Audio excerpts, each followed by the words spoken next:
अगर आपकी loan application bank ने रिजेक्ट कर दी है, तो हो सकता है कि उसकी वजह सिर्फ एक ना हो, उसकी वजह जो है वो 5 रेड फ्लैग्स हो सकती है, जिसके बारे में आज हम इस वीडियो में डिस्कस करने वाले हैं।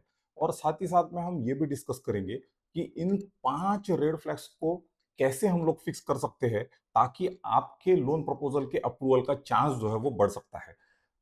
नमस्कार दोस्तों, मेरा नाम है सीए ऋषिकेश देशपांडे और हमारे इस चैनल पे हम लोग सिर्फ एक ही काम करते हैं, हम आपके बिज़नेस को फंडेबल बनाते हैं। इस वीडियो में हम आज बात करने वाले हैं उन 5 रेड फ्लैग्स की, जिसके कारण आपका लोन जो है वो रिजेक्ट हो सकता है या होल्ड हो सकता है या डिले हो सकता है। और ये वीडियो उन सभी बिजनेस ओनर्स के लिए है जिनका लोन प्रपोजल किसी ना किसी वजह से अटका हुआ है, अभी तक प्रोसेस नहीं हुआ है, या फिर ये भी हो सकता है कि आपने एप्लीकेशन की तैयारी तो कर ली है, लेकिन अभी तक आपने अप्लाई नहीं किया है और थोड़े से आप नर्वस है। तो इस वीडियो तक आपको ये पता चले जाएगा कि क्या कौन से ऐसे रेड फ्लैग्स होते हैं 5, जिसके कारण आपकी लोन की एप्लीकेशन जो है वो अटक सकती है, चाहे वो बैंक मैनेजर आपको ये बताए या ना बताए। लेकिन जरूर इन रेड फ्लैग्स का आपके लोन के एप्लीकेशन से ताल्लुक जरूर होता है। देखिए, एक बात हमें सबसे पहले ये समझनी पड़ेगी कि बैंक मैनेजर आपके बिजनेस को पर्सनली कभी जज नहीं करता है। हो सकता है वो आपका बहुत अच्छा दोस्त हो, ये भी हो सकता है कि आपके बिजनेस को वो जानता हो, उसको ये भी पता है कि आपका बिजनेस कैसे चल रहा है, उसकी क्या पोजीशन है, उसके ग्रोथ के प्रोस्पेक्ट्स कितने हैं। लेकिन बैंक ने उसको एक चेकलिस्ट दी है और वो चेकलिस्ट के आधार पे ही वो आपके लोन को प्रोसेस करता है और डिसीजन लेता है कि क्या ये लोन अप्रूव होने लायक है या नहीं है। और कई बार क्या होता है कि उस चेकलिस्ट के आधार पे जब वो डिसीजन लेता है, तो हमें ये लगता है कि वो कहीं ना कहीं हमें पर्सनली जज कर रहा है, पर ऐसा कभी होता नहीं है। और उन 5 रेड फ्लैग्स में से हमने जितने रेड फ्लैग्स हम क्लियरली आगे बढ़ते जाए और उनको ठीक करते जाए, आपकी पॉसिबिलिटी उन सभी लोन्स को अप्रूव करने की, आपके लोन के अप्रूवल के चांसेस उसमें काफी ज्यादा बढ़ जाते हैं। और अभी एक एक रेड फ्लैग हम लोग डिस्कस इसमें करने वाले हैं। तो सबसे पहला रेड फ्लैग है नो कंसिस्टेंट एमआईएस। अगर आपको हमारी पिछली वीडियो याद होगी, तो उसमें हमने डिस्कस किया था कि किसी भी ऑर्गेनाइजेशन को जब वो लोन अप्लाई कर रहे हैं तो एक प्रॉपर एमआईएस होना चाहिए। इसका ये सीधा सा मतलब है कि एमआईएस में जिन 5 कंपोनेंट्स के बारे में हमने डिस्कशन किया था, वो सभी चीजें आपके एप्लीकेशन के वक्त आपको अच्छे से पता होनी चाहिए, ताकि आपके चांसेस जो है वो उसमें बढ़ जाते हैं। बैंक मैनेजर को ये लगता है कि इनको इनके बिजनेस के बारे में अच्छे से पता है।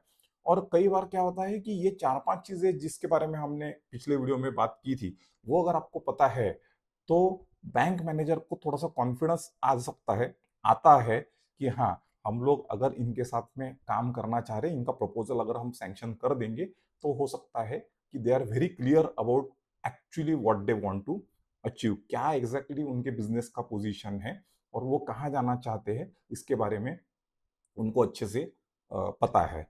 रेड फ्लैग नंबर 2 की हम लोग बात करते हैं, which is unexplained high debtor days.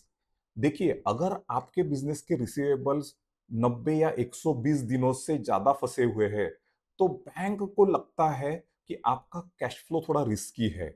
और अगर आपके सेल्स अच्छे हैं, तो भी अगर पैसा आपका आपके डेटर्स के पास फंसा हुआ है, तो ये पॉसिबिलिटी डिनाई नहीं कर सकते कि बैंक थोड़ा सा एक ये सोच सकता है कि अगर मैंने इनको लोन दिया तो बैंक का भी पैसा जो है वो कहीं ना कहीं रिस्क पे आया आ सकता है।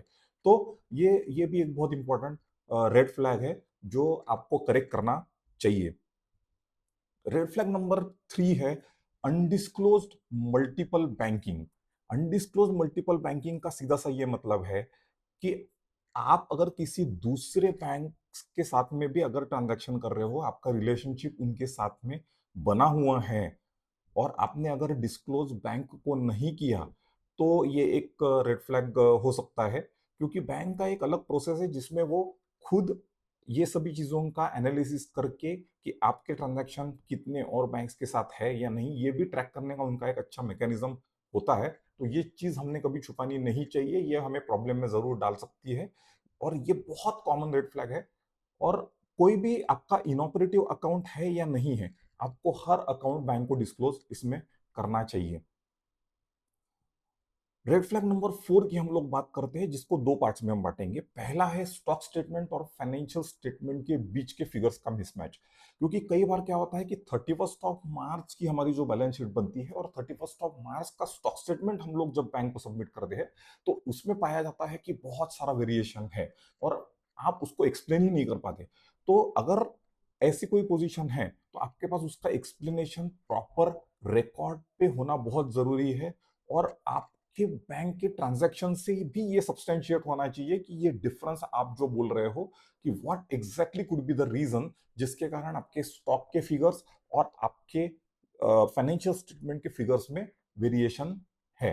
और इसके दूसरा पार्ट है कि जीएसटी के रिटर्न्स आप जो फाइल कर रहे हैं और साथ ही साथ में फाइनेंशियल स्टेटमेंट्स में भी जो आपके फिगर्स आए हुए हैं सेल के या परचेस के, उसमें भी अगर बहुत ज्यादा अंतर रहा तो भी ये एक बहुत बड़ा रेड फ्लैग है। और ये बहुत कॉमन चीज होती है कि जिसके कारण बैंक को थोड़ा सा कॉन्फिडेंस उस पर नहीं आता है कि अरे ये ऐसे कैसे हो गया कि इतने बड़े वेरिएशंस है और हम लोग कैसे इसमें कंसिडर करें आपकी केस पॉजिटिवली। तो ये भी एक बहुत बड़ा रेड फ्लैग जो है वो माना जाता है।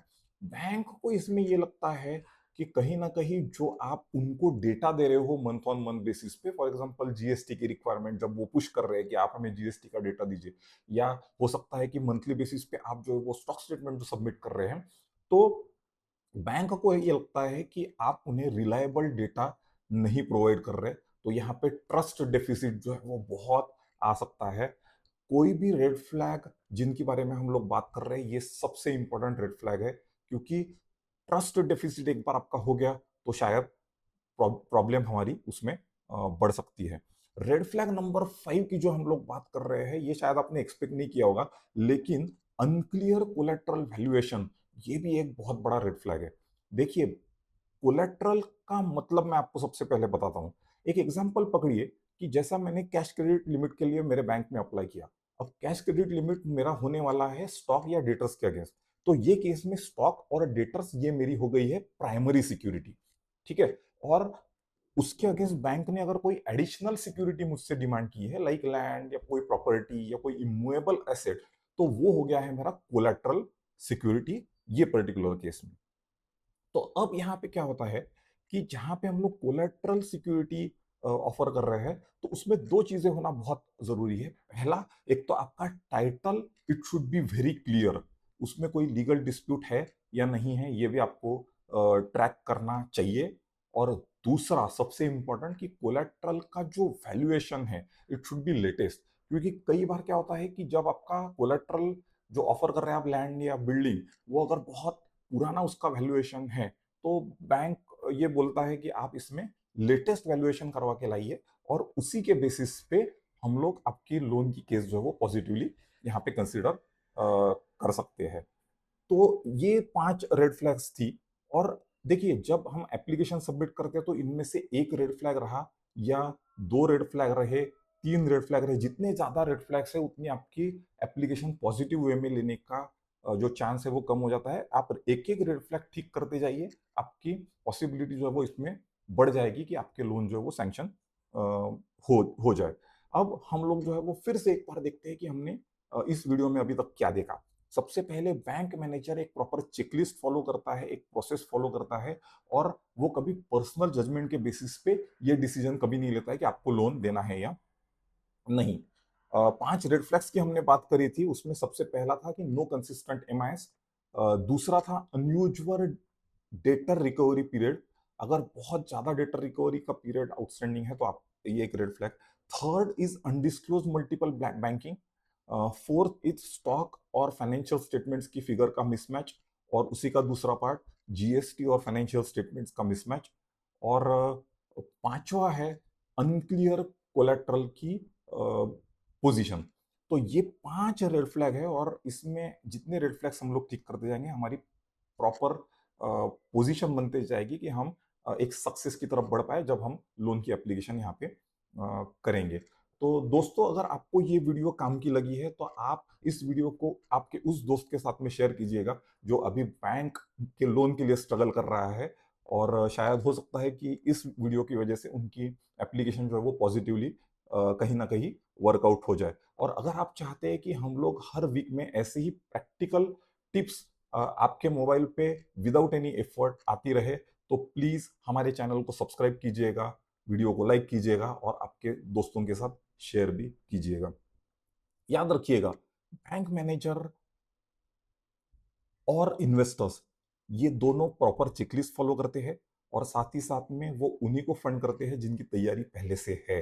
तो आप अगर ये चाहते हैं कि आपके भी बिजनेस को इन्वेस्टर्स या फिर जो है वो बैंक उसमें इंटरेस्ट दिखाए, तो आप तैयारी अभी से करना चालू कीजिए, क्योंकि ये जो पीरियड है ये फंडिंग एक्चुअली रेस करना और फंडिंग की तैयारी चालू करना, इसमें करीब करीब 18 से 36 महीने का पीरियड होता है। तो आज ही चालू कीजिए और आप मुझे ये भी बताइए कि अगला वीडियो आप कौन से टॉपिक पे चाहते हैं, कमेंट बॉक्स में मुझे ज़रूर बताइएगा।